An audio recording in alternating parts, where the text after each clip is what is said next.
पढ़ेगा इंडिया तभी तो बढ़ेगा अमेरिका।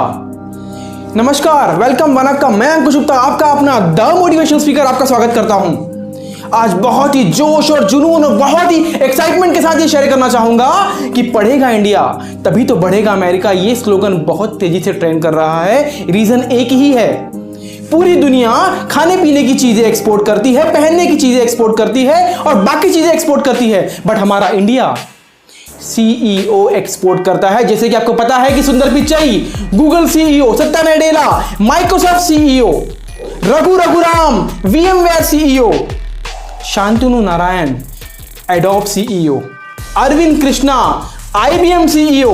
पूरे वर्ल्ड को इंडिया सीईओ एक्सपोर्ट करता है। और अभी recently mister Parag Agrawal Twitter CEO, ये 37 इयर्स का बंदा ट्विटर का ग्लोबल सीईओ बन चुका है। यानी कि आपको पता होना चाहिए कि इंडियन ने दुनिया पे राज करना शुरू कर दिया है और ये हो पाया है सिर्फ और सिर्फ एजुकेशन की वजह से। पूरी दुनिया इंडिया के एजुकेशन का लोहा मानने लगी है। This is a proud moment for every Indian. लोगों को पता होना चाहिए कि हम इंडियन क्या क्या कर सकते हैं। So who is mister Parag Agrawal? Mr. Parag Agarwal has attended a school under the education of Atomic Energy IIT Maharashtra. फिर उन्होंने कंप्यूटर साइंस और इंजीनियरिंग से ग्रेजुएशन किया और आगे चल के कंप्यूटर साइंस में PhD किया। ट्विटर ज्वाइन करने के पहले mister Parag Agarwal Microsoft, Yahoo, AT&T जैसे महान टेक्नोलॉजी कंपनी में भी काम कर चुके हैं। और उसके बाद उन्होंने ट्विटर को 2011 में ज्वाइन किया। जब ट्विटर को लॉन्च हुए सिर्फ 6 साल हुए थे। क्या बोल रहे हूं मैं, मतलब महान कंपनियों को छोड़ के, माइक्रोसॉफ्ट, याहू जैसी कंपनियों को छोड़ के वो ट्विटर में चला गया, जो कि जैसे एक स्टार्टअप थी उस समय की।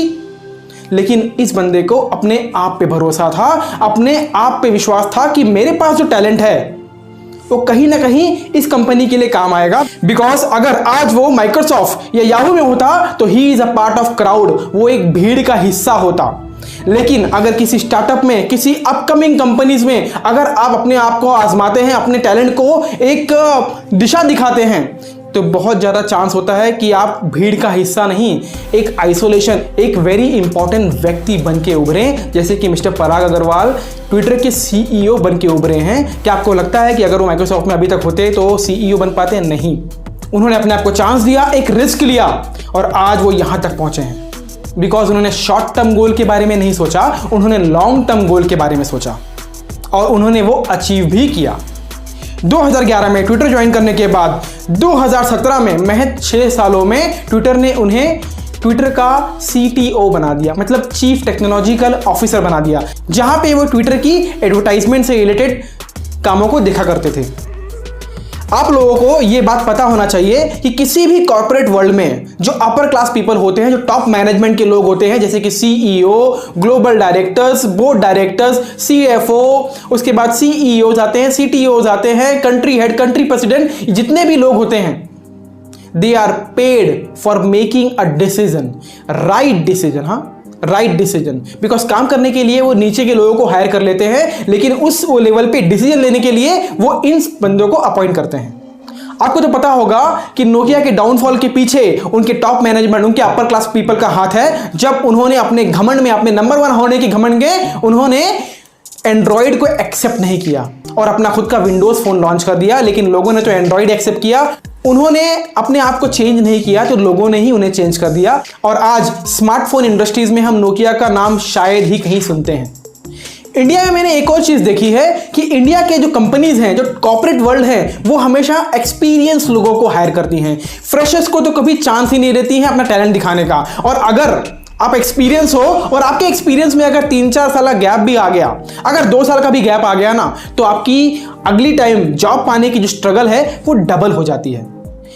अगर 10 साल पहले ट्विटर के HR ने भी यही काम किया होता और पराग अग्रवाल जी को उनके गैप के चक्कर में, उनके गैप को देखते हुए उन्हें हायर ना किया होता, तो they would have lost on a gem of talent, they would have lost their future CEO।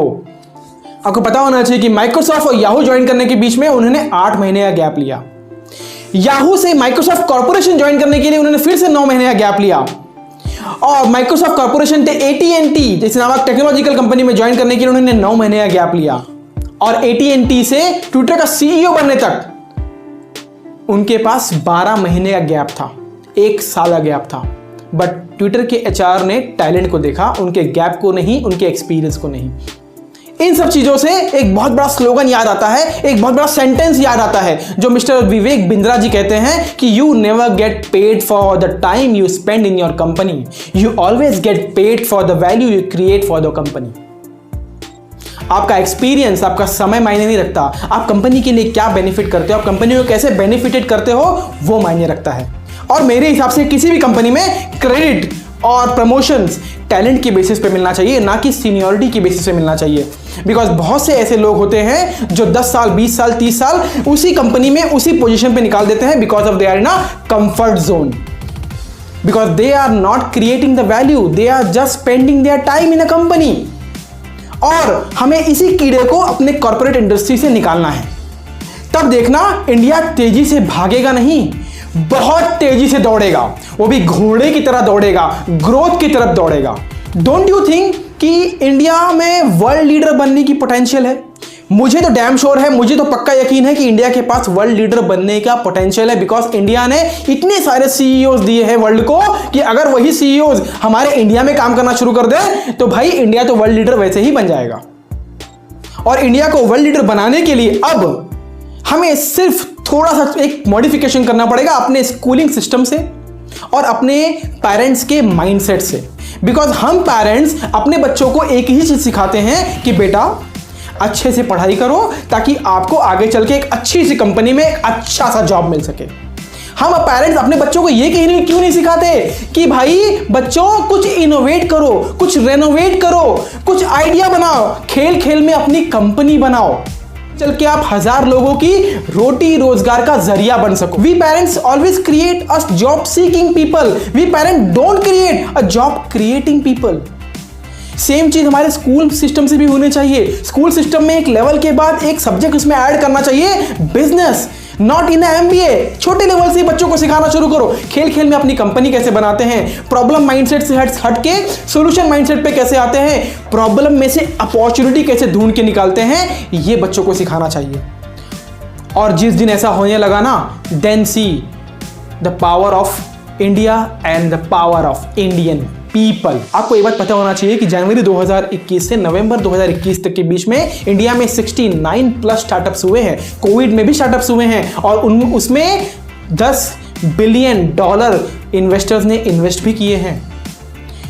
आपको एक बहुत बड़ा मोटिवेशन देना चाहूंगा कि अगर आपके मन में कुछ है, आपको वो लॉन्च करना है, आपको स्टार्ट करना है, कंपनी बनानी है, just go create your idea and go for the venture capitalist. और उनसे आप डिमांड कीजिए, अगर उनको आपका आइडिया अच्छा लगा, definitely they are going to invest. Because अगर आपको लखपति बनना है तो लाख लोगों की किसी एक प्रॉब्लम का सोल्यूशन ढूंढ लीजिए। अगर आपको करोड़पति बनना है तो करोड़ लोगों की किसी एक प्रॉब्लम का सोल्यूशन ढूंढ लीजिए। बिकॉज प्रॉब्लम आज सभी के पास है, बस वो सोल्यूशन का वेट कर रहे हैं। आप सोल्यूशन लेके मार्केट में उतरिए, आपको आगे बढ़ने से कोई नहीं रोक सकता। जाते जाते इतना ही शेयर करना चाहूंगा कि आप भी इस वीडियो को शेयर कीजिए ताकि मैं भी 1000 लोगों के रोटी रोजगार का जरिया बन सकूं। एंड में इतना ही शेयर करना चाहूंगा कि develop a job creating people, don't develop a job seeking people. अगले मोटिवेशन वीडियो में फिर से एक मोटिवेशन के साथ मिलेंगे, तब तक के लिए बी मोटिवेटेड।